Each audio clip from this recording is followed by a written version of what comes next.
Chers amis, bonjour. Nous sommes le lundi 13 mars 2023. Il est 9 heures. Quelques news de l'Arménie, de l'Artsakh et de la diaspora arménienne. Très belle émission hier matin, donc foi et tradition des chrétiens orientaux avec un spécial Saint-Sépulcre des Arméniens, justement les ecclésiastiques arméniens, les religieux arméniens autour du Saint-Sépulcre. Une très belle, un très beau reportage que nous pourrons suivre en replay sur France 2, Chrétiens orientaux. Hein. Voilà, donc quelque chose de très. Je crois que c'est l'un des meilleurs documentaires que j'ai vu aujourd'hui, enfin jusqu'à présent, sur France 2 dans la série des émissions des traditions des chrétiens orientaux. Et beaucoup donc effectivement donc on réagit à cela, donc c'était une très belle émission à suivre donc en replay sur France 2. Alors Hikmet Agiev, après Aliyev, donc Hikmet Agiev qui est le conseiller donc, du président dictateur Aliyev, affirmait que la question de la sécurité de la population arménienne du Karabakh relève exclusivement des affaires intérieures de l'Azerbaïdjan et nous n'en discuterons pas avec l'Arménie. Voilà donc la vision de Bakou par rapport à Stepanakert, par rapport au Karabakh. Aucun statut particulier, aucune garantie de sécurité. Pour Aliyev, le Haut-Karabakh fait partie du territoire de l'Azerbaïdjan, tout simplement, sans distinguer la population qui d'origine, en fait, hein, les Arméniens, et leur sécurité. Voilà donc l'Azerbaïdjan répond à la diplomatie internationale, puisque là, après le blocage du corridor de la Chine, la question de l'Artsakh est devenue internationale. Et Bakou n'aime pas trop que les autres s'occupent un peu, enfin s'immiscent dans ce qu'elle considère des affaires intérieures. Voilà, donc pourtant la population de l'Artsakh a une majorité écrasante à manifester pour dire non, nous ne voulons pas intégrer l'Azerbaïdjan. C'est impossible. Impossible de vivre avec des génocideurs, avec un État qui ne veut qu'une chose, c'est liquider la population arménienne, faire des épurations ethniques et qui est anti-arménienne à fond. Donc voilà, donc Bakou insiste, mais on verra, hein, donc tout simplement les Arméniens ne sont pas disposés à vivre avec l'Azerbaïdjan. De toute façon, c'est impossible avec tout ce qui s'est passé. Comment dirais-je, le fossé est très grand. Il est impossible que le Haut-Karabakh retourne comme Staline l'avait offert, donc dans le périmètre de l'Azerbaïdjan. Donc la question reste entière et c'est le groupe de Minsk, c'est la communauté internationale qui doit régler le statut de l'Artsakh avec la sécurité de la population des 120 000 Arméniens qui y vivent. Voilà, Théodosie, c'est la ville où est né Aivazovski, donc Ovanes Aivazovski, le peintre des marines, c'est en l'Empire russe, aujourd'hui redevenu russe, en Crimée. Le musée donc d'Aivazovski va ouvrir ses portes l'été prochain. Un très beau musée. Hein. Donc en fait, Aivazovski est né et mort à Théodosie. Hein, donc voilà, c'était le génie des peintres des marines en fait, hein, de tout ce qui est lié à la mer. Voilà, avec aussi beaucoup de références à l'Arménie, au mont Ararat, l'Arche de Noé, Aivazovski, pardon, qui est bien sûr arménien de l'Empire russe, qui était proche de l'Arménie de ses racines. Hein. D'ailleurs, la Galerie nationale d'Arménie a plusieurs toiles d'Aivazovski.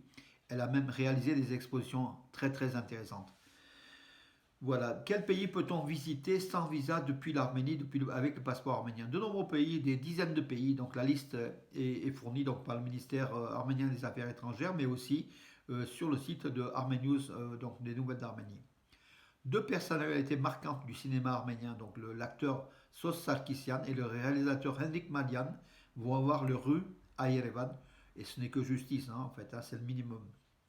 L'ambassadeur d'Arménie en Syrie a transféré donc l'assistance de la fondation Hayastan des fonds aux écoles arméniennes de Latakia et de Kessab. Donc Kessab, c'est un village arménien à la frontière turco-syrienne au nord donc, de la Syrie. Et Latakia, c'est aussi un port donc, au nord-ouest de la Syrie où il y a une communauté arménienne, une petite communauté arménienne avec une école, donc l'assistance. Donc les Arméniens, avec le fonds arménien, aident ces écoles. C'est l'ambassadeur d'Arménie en Syrie qui a transféré donc l'enveloppe hein, donc, financière pour aider ces écoles suite aux séismes hein, qui ont été très affectés par le séisme du 6 février dernier.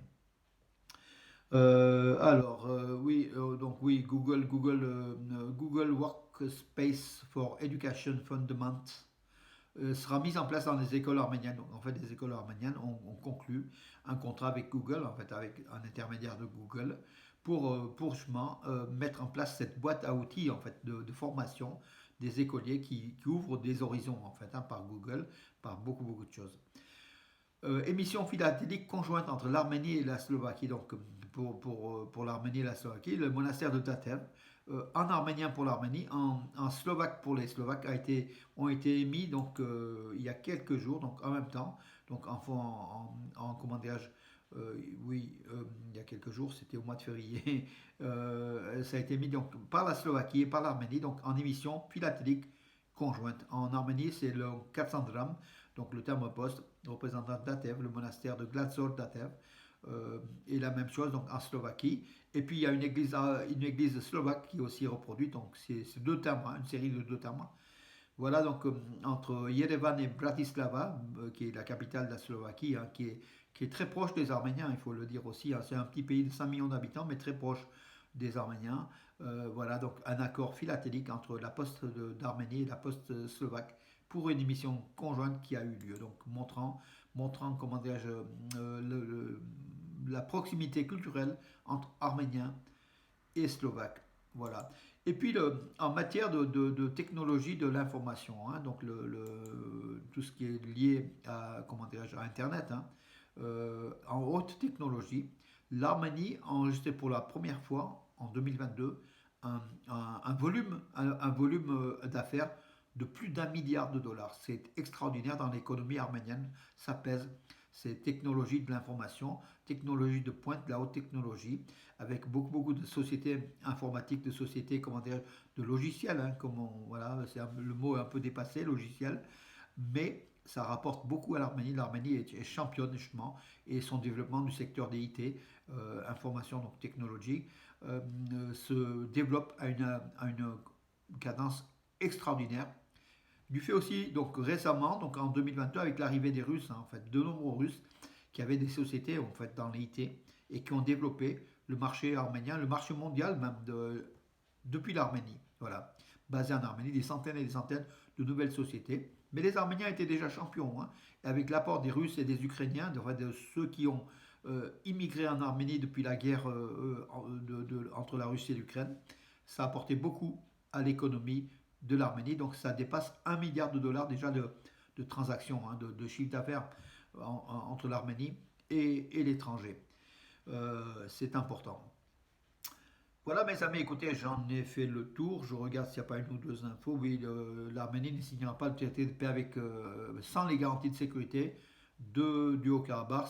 On est assuré. Yerevan affirme qu'il n'est pas question de signer un traité de paix avec l'Azerbaïdjan sans tenir compte du statut, de la sécurité des 120 000 Arméniens de la République de l'Artsakh dont il faut tenir compte et dont Bakou, comme je l'ai dit tout à l'heure, ne veut pas en tenir compte. C'est le point de discorde entre les deux pays. Il y en a d'autres aussi, hein, puisqu'il y a quand même les soldats azéris, environ 2000 soldats azéris sont sur le territoire arménien, sur trois régions, à quelques kilomètres, hein, de la frontière. Donc la frontière reconnue de l'Arménie est aujourd'hui violée par les soldats azéris. L'Europe, le monde demande à ces soldats de se retirer, mais bien sûr Bakou n'écoute pas, balance du gaz et du pétrole pour essayer de noyer donc la question sous l'angle de Bakshish donc, que Bakou verse régulièrement et largement à l'Europe et à beaucoup de, comment dirais-je, beaucoup de ceux qui tombent dans le piège de l'argent, de recevoir de l'argent et de servir les intérêts de l'Azerbaïdjan, qui sont des intérêts de manipulation, de désinformation contre les Arméniens, contre la communauté internationale, contre la justice et la vérité.